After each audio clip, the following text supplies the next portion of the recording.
When officers steal, Greece. Parolees always get checked by parole officers. They have to make sure that a recently released convict doesn't fall back into old ways. On paper, this is a wonderful idea, but in the case of Officer Doris Hernandez and her partner, they're after their own stomachs. The day is November 16th, 2022. Officer Doris Hernandez and her partner are searching the bedroom of Shannon Carpenter, which she shares with parolee John Granberry. Officer Hernandez can be seen searching the closet when she suddenly paused and walks over to her partner. She types something on her phone when she shows her partner, something she didn't want anyone else to hear. They whisper among themselves quickly. You can hear the male officer say rather audibly, "You can share mine, one person per child." No, I think.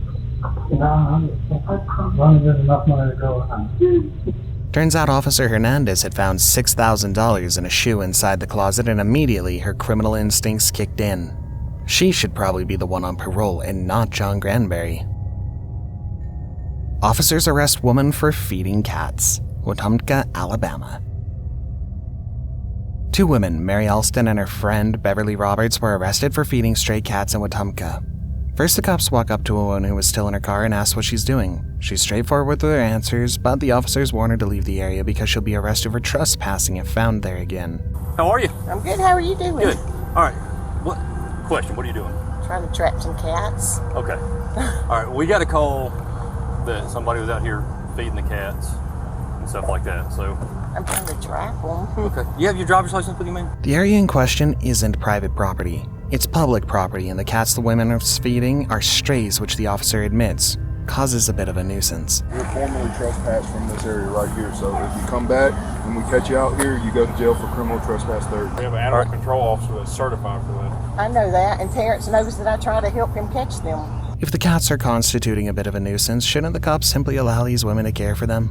They leave the woman but return shortly afterward when they learn that the woman and her friend hadn't left the spot. Well, man, because you've been trespassed and you have returned yet again, we're going to have to take you to jail, okay? When you think about things like this, it's unbelievable. The Man Who Wasn't Drunk, Brevard, North Carolina.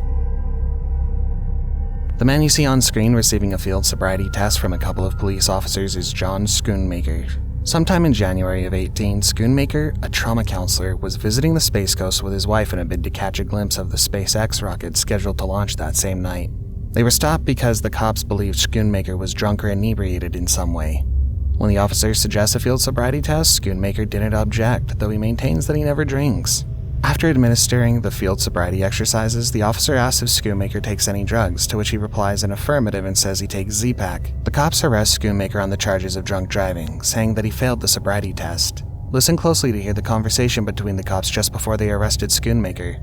I'm thinking it's a Z-Pack. I was gonna say you should just let her drive and let him go, but it's too late now. Nope. Too late now. When the actual test came back, it was found that Schoonmaker had not an iota of alcohol in his blood.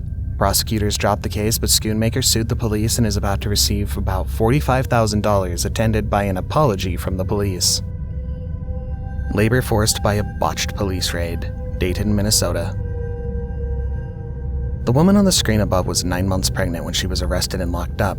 She'd done nothing wrong.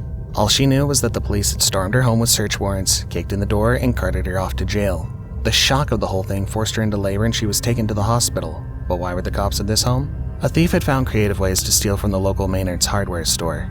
He steals off the store shelf and returns the stolen product for store credit, which he used to purchase a snowblower. This thief was caught on camera and his purchase was traced to this home belonging to Ferris Hussein and his pregnant wife. Ferris had headphones on and was playing video games while his wife was making dinner in the kitchen at the time the police arrived with a search warrant. While the officers announced themselves at the door, Hussein didn't hear them over his headphones until they violently kicked it in. Thinking it was some kind of home invasion, he fired off 3 quick shots with a licensed gun. Hussein hadn't seen any police car on site and he hadn't heard the cops announce themselves, and worse still, the officers had arrived at his home out of uniform. I was playing games, and then I heard like a smash on the door. That wasn't even like a smash. Boom, boom, boom. We were so scared. My husband started to shouting and tell me, call the 911, call the 911.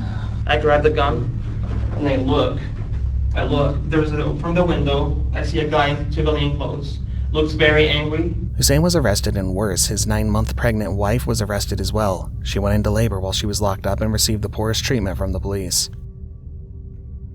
73-year-old forced to ground. The woman you see on screen is Karen Garner, a 73-year-old woman with dementia who just left Walmart without paying for products worth $14. You want to stop? Lights on, siren, stop. Look at her eyes. The moment the cops start speaking with her, you'll see that she isn't all there. Do you need to be arrested right now? No. But in a moment, he tackled the old woman and picked her to the ground before cuffing her hands behind her back. Why did you do that? I told you to stop. You don't get to act this way.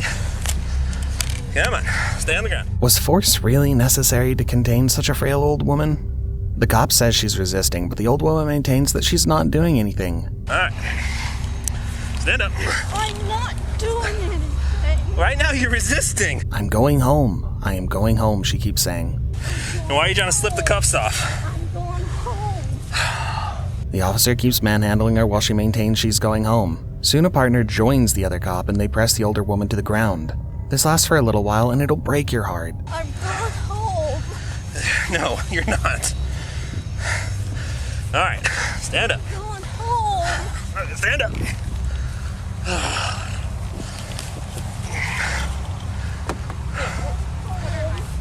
I'm going home. A civilian can be heard asking if too much aggression isn't being used here. You have to use that much aggression? What are you doing? Get out of here. This is not your business. The civilian stays on and demands to speak to a superior and make a report. Huh? Who's my sergeant? Yeah.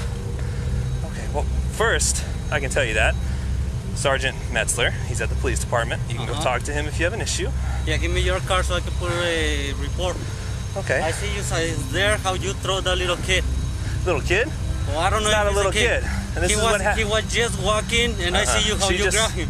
The officer lies that the woman was running. So when I went to go grab her and talk to her, she started running, leaving, pulling away from me, trying to fight me. That's the thing, I didn't see it running, you know? Exactly, so before you go to a snap judgment, you gotta get all the facts. But right here, she wasn't running. Again, the cop returns to the woman and ties up her legs since she wouldn't go into the car willingly. At some point, these cops have to realize that the woman is no danger, especially with a constant yell of "I'm going home." But they either don't realize or don't care. Back at the precinct, Karen's speech is still incoherent and the first word she says is "I'm going to run." Come on, Karen.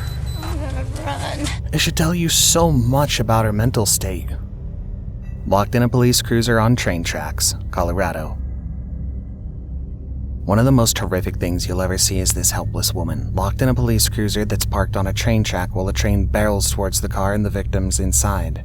The good news is she survived, but no one should get to witness such a horrendous ordeal. What happened? Yureni Rios Gonzalez is the 20-year-old woman detained by the cops following an alleged road rage incident on September 16th. The officers who arrest her parked their cruiser on an active train track. You can see the police stop Miss Gonzalez, commanding her to step out of her car and get out. She's handcuffed and placed in the cruiser parked on the train tracks. The cops leave her in the cruiser while they search her car for possible unlawful items. By the time the cops realized what a mess they'd made, there was nothing they could do to correct it. She couldn't save herself. Her hands are shackled, and just as quickly as the train's horns are heard, it slams into the cruiser with Miss Gonzalez inside. Wrongful arrest, Nolensville, Tennessee. On a Thursday night in November of 2019, undercover Metro police officers were tracking a car that they believed had a homicide suspect inside. But they'd made a mistake. The car they ended up following belonged to Ralph Ward, an innocent man on his way home from work. When Ralph stopped at a liquor store, 8 to 10 cops jumped out of their cars and ordered him to the ground, guns drawn. His confusion is obvious as he keeps asking, "What did I do? What did I do? What did I do?" He was scared, traumatized, and you can hear it in his voice. They say that he'd run from them, but he explained he hadn't done that. We lit you up on 65 North. No, you didn't. Yes, you did. You took off. No, sir. No, sir. No, sir. I promise you. I didn't even come out on 65. You all right? He invited the cops to check his GPS tracker because he hadn't been anywhere near the area that they'd said he'd ran from, but the cops were adamant and hauled him off to the station. 7 months later, the case against him was dropped, but Ward wasn't satisfied. He sued the Metro Police and ended up receiving a settlement to the tune of $260,000. The police chief, Malena, Georgia. When Zebulon Police Chief Jonathan Hemphill was stopped in traffic by officers in the neighboring city of Malena, he didn't take it lightly. I blinked my blue lights at you to let you know who I was. He was fuming from the moment he stepped out of his car. He asked the officer that stopped him what was illegal, referring to the blue light flashing in his car. According to him, the light was supposed to signal his position to the officers. The officer explains that the light is a violation as it's not an official government tag. I was just speaking. I'm the police chief in Zebulon. Well, nice to meet you, sir. Matt Pope worked for me. Your chief worked for me. Yes, sir. There's no need to get upset. Chief Hemphill explains that the lights are unofficial and mentions that he didn't expect to be pulled over, especially since their police chief in Malona works for him. The exchange is belligerent as he continues to yell at the cops who are merely doing their jobs. Are you going to write me a ticket? He keeps asking. Are y'all gonna write me a ticket? Are you gonna write me a ticket? Sir, we're just trying. The officers ran the tag and it came back with a different car name attached to it. Chief Hemphill maintains that he must have run it wrong, and the next moment he says he's on the phone with Molina Chief and steps into his car, slamming the door and refusing to talk to the cops anymore. If it were another person that did that, the cops would have pulled them out of that car kicking and screaming. Illegal stop and search, Bloomington, Minnesota. Police officer Jack Lowry stops this driver on the 12th of January in 2023. The driver's very cooperative as he speaks to the officer, and you expect everything to be plain sailing from there, but it's not. Reason why I stopped you, I just saw you on the center lane there for a little bit. Want to make sure we don't get me driving. I'm watching traffic. We have people with no headlights. Yeah. You can see the cop run the license and registration. Everything checked out, and the officer could be heard discussing with his partner. There seems to be no need to detain the driver, but the officer decides to invite him out of the car for a quick chat before he could be on his way. Rental car, pretty distinct reaction to my presence, and then going like 55 in middle lane, and he didn't seem super cooperative, so I'm just gonna pull him out and try to talk him out here. The driver steps out of the car and the cop pats him down, then asks where he's headed. He says he's going home. The driver maintains that he's being harassed while the officer continues to ask questions. The officer asks about the bags in the car and if he has any illegal items in it. The officer demands to search the car, but the driver maintains that he has no right to do so, but he later acquiesces, telling the cop to search it just so he can get out of the cold. The officer goes ahead to search the car thoroughly and finds nothing at the end of his search. Well, he found vitamins in the car and asks about them, but besides that, he found nothing illegal. Alright, we're just about done here, man. Last question. The, like the bag of pills, whatever it is, like I was in, I think it was Vitamins? a bag. Yeah, what vitamins. kind of, do you know what kind of, what, like, No, I brand don't. name You they can are? take them if you want. I don't want to take them. I just want to know, do you know like the brand name? I don't know. Name them. You don't know the name of them? No. What kind of vitamins are they? Just vitamins. Just random vitamins? Yeah, just vitamins. Like, can you help me understand like what kind of vitamins? They're just vitamin C, as far as I know. Vitamin C capsules? Yeah. Like I told you, there's nothing illegal. Well, like I said, man, I just don't know. He's forced to let the driver be on his way, but first the driver asks for a card and says his attorney will be contacting them. You got a card on you? I do. Thank you. Do you want me to try to explain it to you anymore right now? Or I'll my attorney contact you guys. Okay. All I need is your card. The unlawful arrest. Barstow, California. Charlena Michelle Cook is 8 months pregnant and still doing mommy duties for her second-grade daughter who she's dropping off at school when she had words with another motorist. The motorist calls the cops who arrive and try to get to the bottom of the issue. The woman, who's white, told her story before Cooks told her own. Get out. This isn't her car. She moved it real quick. And okay. She gets out of her car, comes over here, punches my window, throws something, whatever that brown thing is, she throws it. She's screaming at me. Okay. Miss Anderson is out here. You can ask her. Okay. Is your window damaged? Anything damaged at all? No, she scared the hell out of me, and I'm like, I'm calling the police. She's call the police. She's just screaming at me. Okay. The cops asked for Michelle's name, but she wasn't sure she should give her name to the officer. Do have the right to ask you for your name in this case, okay? Okay. Sure. Well, how long is it going to be for you to make sure? The police officer immediately escalates the situation, arresting the woman, and despite her pregnancy, they push her stomach first into the ground and cuff her hands behind her back. They charge her with obstruction and force her into the car.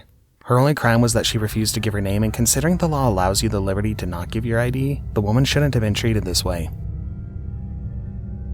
Another false arrest. Angela Bianco was arrested for stealing an expensive $2,500 diamond ring. On the day the ring was stolen, she used the same Roosevelt Field Mall exit just at the same time that the actual thieves used it. Cops are said to have burst into Angela's home 3 weeks after the theft and arrested her.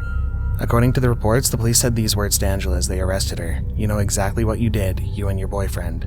She was handcuffed and hauled to jail before the police charged her with grand larceny, criminal possession of stolen property, identity theft, and criminal impersonation. Angela Bianco was found to have been shopping at a different part of the mall when the theft of the ring occurred. Her store receipts and surveillance footage from the day finally helped Angela clear a name. She's suing the cops for the damages which their accusations have done to her career. Local activist wrongly arrested. Miami-Dade, Florida.